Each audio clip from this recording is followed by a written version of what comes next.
दोस्तों, ये कहानी माँ बाप की 25 साल पुरानी छुपे हुए राज की है। यहाँ एक ऐसी कहानी है जो हमारे समाज के उस कड़वे सच को सामने लाती है जिसे हम अक्सर बंद दरवाजों के पीछे छुपाने की कोशिश करते हैं। यह कहानी आपको सोचने पर मजबूर कर देगी कि असली रिश्ता खून का होता है या एहसासों का। शर्मा जी का परिवार शहर के सबसे सम्भ्रांत और सुखी परिवारों में गिना जाता था। रमेश जी और उनकी पत्नी शारदा ने अपनी पूरी जिंदगी अपने इकलौते बेटे रोहन को संवारने में लगा दी थी। रोहन पढ़ाई में अव्वल था, संस्कारी था और अब शहर की एक बड़ी कंपनी में ऊंचे पद पर काम कर रहा था। पूरे मोहल्ले में लोग रोहन की मिसाल देते थे। एक शाम घर में रोहन के 25वें जन्मदिन की पार्टी चल रही थी। चारों तरफ हंसी मजाक और बधाइयों का दौर था। तभी दरवाजे पर एक अनजान फटेहाल बुजुर्ग व्यक्ति आया। उसने पहरेदार से कहा कि उसे रमेश जी से बहुत जरूरी बात करनी है। जब रमेश जी बाहर आए तो उस बुजुर्ग को देखते ही उनके चेहरे का रंग उड़ गया।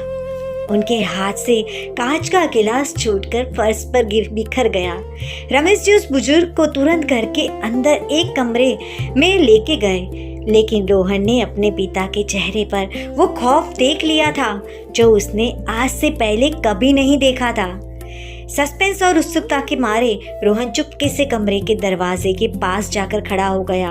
अंदर जो बातें हो रही थी उसने रोहन के पैरों तले जमीन खिसका दी। रमेश बाबू, मेरी जिंदगी का अब आखिरी वक्त है। मैं कैंसर की आखिरी स्टेज पर हूँ। 25 साल पहले गरीबी के चलते जिस बच्चे को मैंने अस्पताल में तुम्हें सौंप दिया था, बस एक आखिरी बार उसे देखना चाहता हूँ। मैंने तुमसे कभी कुछ नहीं मांगा, न ही आज रोहन पर अपना हक जताने आया हूँ। बस अपनी संतान को एक नजर देखने की भीख मांग रहा हूँ। कमरे के बाहर खड़ा रोहन सुन्न रह गया। जिस माँ बाप को उसने अपनी जिंदगी माना वो उसके सगे माता पिता नहीं है। वो एक अनाथ या एक गरीब का बच्चा था जिसे गोद लिया गया था। यहाँ कड़वा सच एक झटके में उसकी वजूद को हिला गया।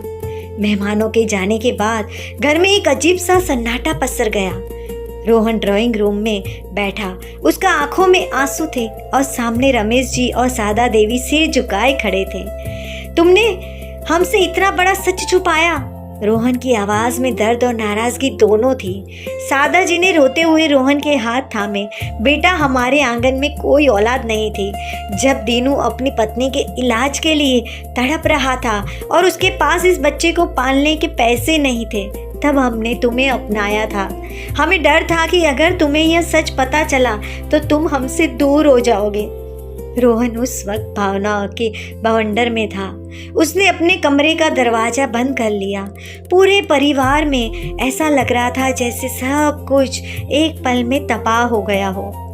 रमेश जी और शारदा को लग रहा था कि उन्होंने अपनी 25 साल की तपस्या को खो दिया। पूरी रात रोहन जागता रहा। उसने बचपन की एल्बम देखी, कैसे उसकी एक छोटी सी चोट पर माँ पूरी रात जागती थी, कैसे पिता ने अपनी ज़रूरतें मार कर उसकी हर जिद पूरी की थी। अगली सुबह रोहन कमरे से बाहर आया। रमेश जी और शारदा देवी डरी हुई आंखों से उसे देख रहे थे कि कहीं उनका बेटा उन्हें छोड़कर ना चला जाए। रोहन सीधे रमेश जी के पास गया, उनके पैर छुए और उन्हें गले से लगा लिया। पापा, माँ, सच कड़वा जरूर था, लेकिन वो सच मेरी पैदाइशी का था, मेरी परवरिश का नहीं। खून के रिश्ते तो दुनिया में कई बार बिखर जाते हैं, लेकिन आपने मुझे जो प्यार और संस्कार दिए हैं वो झूठे नहीं हो सकते। आप ही मेरे असली माता पिता हैं। फिर रोहन ने अपने पिता रमेश जी का हाथ पकड़ा और कहा, और पापा, दीनू काका ने 25 साल पहले अपनी मजबूरी में मुझे आपको सौंपा था, लेकिन आज वो अकेले हैं और बीमार है। समाज हमें सिखाता है कि जो जन्म दे वही सब कुछ है, लेकिन असली इंसानियत वो है जो हर रिश्ते का सम्मान करे। चलिए हम सब मिलकर उनके आखिरी दिनों में उनका इलाज करवाते हैं। दोस्तों, इस अनाथ की प्यारी सी कहानी से हमें यह सीख मिलती है कि रिश्ते सिर्फ खून से नहीं, एहसासों और प्यार से बनते हैं। गोद लेना कोई गुनाह या छुपाने वाली बात नहीं होती, बल्कि यह एक अनाथ को जिंदगी और एक सूने घर को खुशियाँ देने का सबसे पवित्र काम है। समाज को अपनी संकीर्ण सोच बदलकर जन्म देने वाले से ज़्यादा परवरिश करने वाले को ऊंचा दर्जा देना चाहिए। तो दोस्तों, क्या ये कहानी सही में बेहतरीन है कि नहीं? अगर है, आपको पसंद आई हो तो लाइक शेयर कमेंट जरूर कीजिएगा और अपने दोस्तों और परिवारजनों के साथ साझा जरूर कीजिएगा। और हमारी चैनल को अभी तक आपने जो सब्सक्राइब नहीं किया तो सब्सक्राइब जरूर कीजिएगा दोस्तों। धन्यवाद।